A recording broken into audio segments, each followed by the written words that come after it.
into a scowl as Trent leaned against the wall next to her, his wide shoulders blocking her view of the door. She was tall, just shy of 5'10", but Trent had a good head on her. Alone in the dim light, she noticed. "I came out here to be alone." That boyish grin flashed. "I know, but being alone is never a good thing." "I disagree. Sometimes being alone gives a person a chance to think." "What do you need to think about?" God, he was persistent. "About all the ways I could hurt you." Now, I come to you under a white flag of peace. You looked upset back there, and I thought you could use a shoulder to cry on." He tapped his muscular left shoulder with a grin. "Right here." Penny could feel her cheeks burning. It must have been obvious that Trish had gotten to her, because even Trent had noticed. Crap. "I'm not crying anywhere. I was pissed off, but I'm fine now." "Aw, are you pissed because your boyfriend was flirting with Trish the dish?" he asked. Penny made a face. Do not call her that. And no, Hunter Gracin is not my boyfriend." One of Trent's dark eyebrows went up, as if he didn't believe her.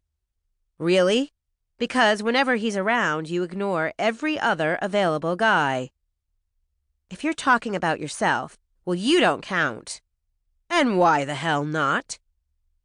Taken aback by the anger in his voice, Penny stammered a bit. You... Crap, Trent, you flirt with anything that has boobs." "So? I like boobs." "Exactly."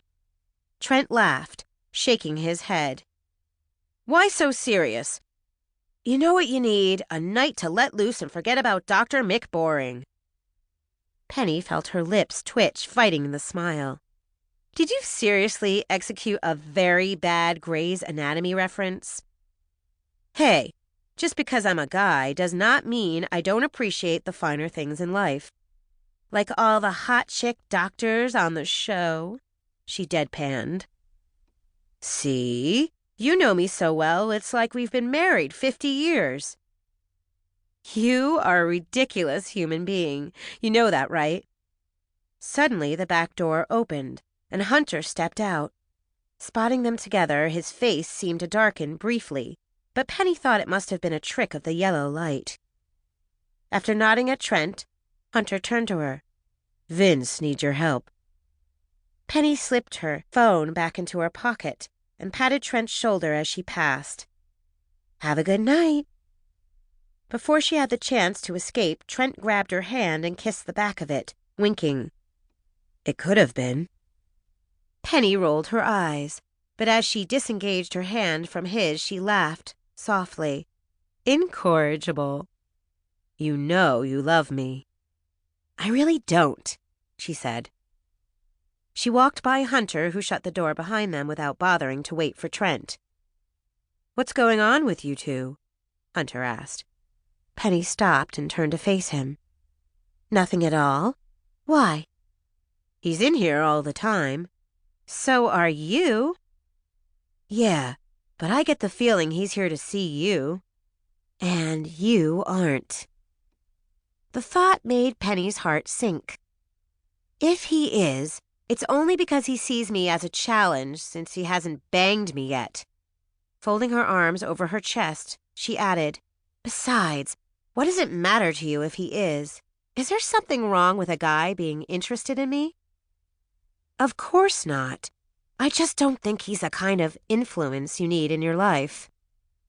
"Gee, thanks, Dad. But I don't need a lecture on who I should hang out with." Hunter stepped toward her, and the heat of his body combined with the spicy scent of his cologne made her sway. His blue eyes blazed down at her as she struggled to catch her breath. "I am not your father, but I care about you. Don't you get that?" Penny's heart beat a rapid tempo in her chest as she nodded, her gaze straying down to those full lips. When his hand came up to cup her cheek, she was rooted to the floor with shock. "You don't have..."